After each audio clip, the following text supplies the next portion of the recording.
आप देख रहे हैं आपका अपना यूट्यूब चैनल कॉलेज एजुकेशन 1972। और इस वीडियो में मैं आपके लिए लेकर आया हूँ पॉलिटिकल साइंस के ऑब्जेक्टिव क्वेश्चन, जो BA first year first semester के जो स्टूडेंट हैं उनके लिए एग्जाम की दृष्टि से बहुत महत्वपूर्ण है। चलिए वीडियो की शुरुआत करते हैं। ये आप देखिए, बीए फर्स्ट सेमेस्टर एग्जाम 2024, विषय राजनीति विज्ञान। टॉपिक का नाम है औचित्य पूर्णता या वेदता। याद रखना, दोनों का एक ही मतलब है, औचित्य पूर्णता या वेदता। ठीक है, पहला क्वेश्चन है इसका, औचित्य पूर्णता को शासन शक्ति की नींव मानने वाले विद्वान हैं। शासन शक्ति की नींव किसने माना है? इसका सही जो उत्तर होगा वो होगा डोल्फ स्टर्नबर्जर। ठीक है, राइट आंसर इसका बी है। अगला क्वेश्चन है, वेदता कानून और शासकों के न्याय संगत होने का ऐसा प्रतीक है जो उनकी सत्ता में वृद्धि करता है। तो ये परिभाषा किसने दी है? ये जो परिभाषा है वेदता की, ये दी है कार्ल जे फ्रेडरिक के द्वारा। अगला क्वेश्चन है, इच्छा न कि शक्ति राज्य का आधार है। ये क्वेश्चन इंपॉर्टेंट है, 101% आने के चांस है इस क्वेश्चन के। तो राज्य का आधार शक्ति नहीं इच्छा है, ऐसे भी आ सकता है, या इच्छा न कि शक्ति राज्य का आधार है। ये कथन किसका है? तो ये कथन है टीएच ग्रीन का। अच्छी तरह रट लो इसको, टीएच ग्रीन। इसके बाद में अगला क्वेश्चन है, राजनीतिज्ञ अपने प्रभाव को बढ़ाने के लिए किसके समर्थन की तलाश में रहते हैं? तो इसका सही उत्तर होगा वेदता। ठीक है ना, राजनीतिज्ञ पब्लिक से अपने प्रति वेदता औचित्य पूर्णता जो है वो प्राप्त करना चाहते हैं कि जनता की नज़र में अगर वो उचित मान लिए जाएंगे, सही मान लिए जाएंगे, तो जनता उनका सपोर्ट करने लग जाएगी। ये हर राजनीतिज्ञ, हर राजनीतिक दल चाहता है। अगला क्वेश्चन है, निम्नलिखित में से किस शासन व्यवस्था में वेदता का महत्व सर्वाधिक है? तो वेदता का इनमें से सबसे ज़्यादा महत्व जो है वो लोकतंत्र के अंदर होता है, क्योंकि लोकतांत्रिक शासन व्यवस्था में जनता की इच्छा से प्रतिनिधि चुने जाते हैं, सरकार चुनी जाती है। इसलिए जो राजनीतिक दल, जो पार्टी, जो नेता जनता से अपने प्रति समर्थन और सपोर्ट प्राप्त करने में सफल होती है, वही चुनाव जीत पाती है और वही सरकार बना पाती है। अगला क्वेश्चन है, मैक्स वेबर ने औचित्य पूर्णता के 3 स्रोत एवं प्रकार बताए हैं। बताइए इनमें से कौन सा शामिल नहीं है? तो मैक्स वेबर ने औचित्य पूर्णता के 3 स्रोत बताए हैं, परंपरा, संविधान एवं बुद्धि संगत कानून और चमत्कार। ठीक है, तो इसके अंदर चौथा नंबर का जो विचारधारा है ये शामिल नहीं है। इनमें से कौन सा औचित्य पूर्णता का स्रोत है? इनमें से औचित्य पूर्णता का स्रोत कौन सा है? तो इसका उत्तर आएगा विचारधारा। ठीक है, अपने विचारों से सामने वाले को अपने प्रति सहमत कर लेना। ठीक है, फिर है, किसके अभाव में शक्ति, सत्ता और बल दूसरों के व्यवहार को स्थायी रूप से परिवर्तित करने में असमर्थ रहते हैं? तो इसका उत्तर होगा औचित्य पूर्णता। अगर आप सामने वाले से औचित्य पूर्णता, वेदता यानी सहमति या स्वीकृति हासिल नहीं कर पाते हैं, तो ना आप शक्तिशाली रह पाते हैं, ना आप सत्ता में रह पाते हैं, ना आप अपने बल का प्रयोग कर पाते हैं, आप कमजोर हो जाते हैं। फिर है, डेविड ईस्टन के अनुसार वेदता का प्रकार नहीं है। देखिए, डेविड ईस्टन ने वेदता के 3 प्रकार बताए हैं, याद रखना अच्छी तरह। विचारधारात्मक औचित्य पूर्णता या वेदता, संरचनात्मक औचित्य पूर्णता या वेदता, और व्यक्तिक औचित्य पूर्णता या वेदता। तो इसका ये जो है ये गलत है। डेविड ईस्टन के अनुसार वेदता के 3 प्रकार जो है ये ऊपर वाले हैं।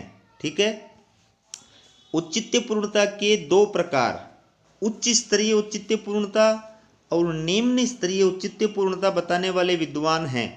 ठीक है, तो इस विद्वान का जो नाम है वो रॉबर्ट ए डहल। ठीक है, अगला क्वेश्चन है, वेदता की अवधारणा की सामान्य विशेषता नहीं है। इनमें से कौन सी विशेषता जो है वो वेदता की अवधारणा की नहीं है? तो पहले देखिए, वेदता व्यक्तिनिष्ठ नहीं विश्वासनिष्ठ होती है। ये बिल्कुल सही है। जब तक पब्लिक का आपके प्रति विश्वास है तब तक जो है आपको सपोर्ट करेगी। दूसरा है, वेदता सत्ता को स्थायित्व प्रदान करती है। ये भी सही है कि जब तक सत्ता जो है उसको जनता सपोर्ट करती है, जनता के अंदर सत्ता के प्रति विश्वास बना रहता है, तब तक सरकार को कोई समस्या नहीं आती है। फिर वैधता लोगों के मूल्यों और विश्वासों पर आधारित होती है। ठीक है, लोग अपने मूल्यों और विश्वासों के अकॉर्डिंग जो बात करने वाली पार्टी होती है, नेता होती है, उसका सपोर्ट करना पसंद करते हैं। और चौथा है वैधता द्वारा शक्ति को सत्ता में परिवर्तित नहीं किया जा सकता। तो ये इसकी विशेषता नहीं है, वैधता द्वारा शक्ति को सत्ता में परिवर्तित किया जा सकता है। ठीक है ना। अगला है वैधता का स्रोत है। इनमें वैधता का स्रोत कौन सा है? तो देखिए, शक्ति के प्रयोग की धमकी से आप वैधता कभी भी प्राप्त नहीं कर सकते। प्रलोभन के आधार पर प्राप्त की गई लोगों की स्वीकृति, इससे भी आप वैधता प्राप्त नहीं कर सकते। कुछ समय के लिए प्रलोभन देकर के आप लोगों को जो है अपने पक्ष में कर सकते हैं, लेकिन ज़्यादा लंबे समय तक जो है वो आप लोगों को अपने फेवर में नहीं कर सकते। भय के आधार पर प्राप्त की गई लोगों की स्वीकृति, यानी डरा करके धमका करके आप कुछ समय तक जो है उनको अपने फेवर में कर सकते हैं, लेकिन लंबे समय तक नहीं कर सकते। चौथा है विश्वास और मूल्यों के आधार पर प्राप्त की गई लोगों की स्वीकृति। तो ये वैधता का औचित्यपूर्णता का स्रोत है कि लोगों के विश्वास और मूल्यों के आधार पर अगर आप उनसे अपनी सहमति, अपने प्रति स्वीकृति प्राप्त करते हैं तो वो स्थायी रहती है, वो लंबे समय तक चलती है, उसमें कहीं कोई प्रॉब्लम नहीं आती है। अगला क्वेश्चन है औचित्यपूर्णता के संकट का क्या अर्थ है? याद रखना, इंपॉर्टेंट क्वेश्चन है। औचित्यपूर्णता के संकट का क्या अर्थ है? तो इसमें देखिए, इसका मतलब है शासित वर्ग में मूल्यों एवं विश्वासों के बारे में असहमति व विरोध होना। ठीक है, अगर शासक वर्ग के अंदर और शासित वर्ग के अंदर यानी सरकार और पब्लिक के बीच में अगर मूल्यों और विश्वासों के बारे में असहमति होने लग जाएगी, विरोध होने लग जाएगा, तो फिर सरकार के सामने औचित्यपूर्णता का संकट उत्पन्न हो जाएगा। सरकार दूसरे प्रकार की बात बोलेगी, पब्लिक दूसरे प्रकार की बात बोलेंगे, दोनों के विचार नहीं मिलेंगे आपस में, तो एक दूसरे के प्रति फिर अविश्वास की भावना बढ़ेगी, विरोध बढ़ेगा। ठीक है, इसके बाद में अगला क्वेश्चन है औचित्यपूर्णता के लिए संकट कब उत्पन्न होता है? औचित्यपूर्णता के लिए संकट कब उत्पन्न होता है? तो इसका जो उत्तर देखिए, नए विचारों, मूल्यों में विश्वासों वाले संगठित समूह का उदय होना, इससे भी औचित्यपूर्णता का संकट उत्पन्न होता है।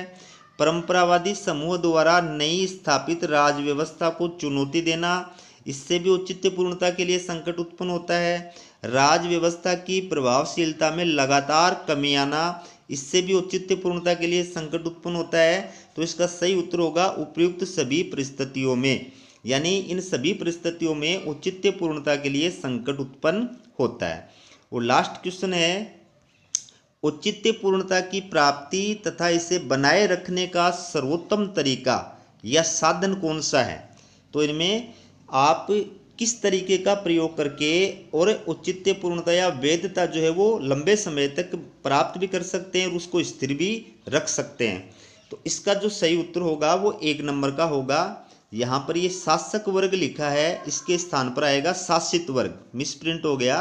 तो यहाँ पर क्या लिखा जाएगा? शासित वर्ग की दृष्टि से राज व्यवस्था को उपयोगी बनाए रखना, यानी जब तक आप जनता के इच्छा के अनुसार शासन का संचालन कर रहे हैं, ठीक है, शासित वर्ग की दृष्टि से राज व्यवस्था को उपयोगी बनाए रखना, जब तक जनता की नज़र में आपकी सरकार की इमेज अच्छी है, छवि अच्छी है, तब तक जनता आपकी सरकार का सपोर्ट करेगी, उसका विरोध नहीं करेगी, उसमें विश्वास व्यक्त करेगी। ठीक है, तो ये था आपके लिए यूजी फर्स्ट सेमेस्टर बीए के जो स्टूडेंट हैं फर्स्ट सेमेस्टर के, उनका political science objective type question का वीडियो। इसी प्रकार की वीडियो पाने के लिए चैनल को सब्सक्राइब जरूर कीजिएगा। हमारा वीडियो देखने के लिए आप सभी का बहुत बहुत धन्यवाद।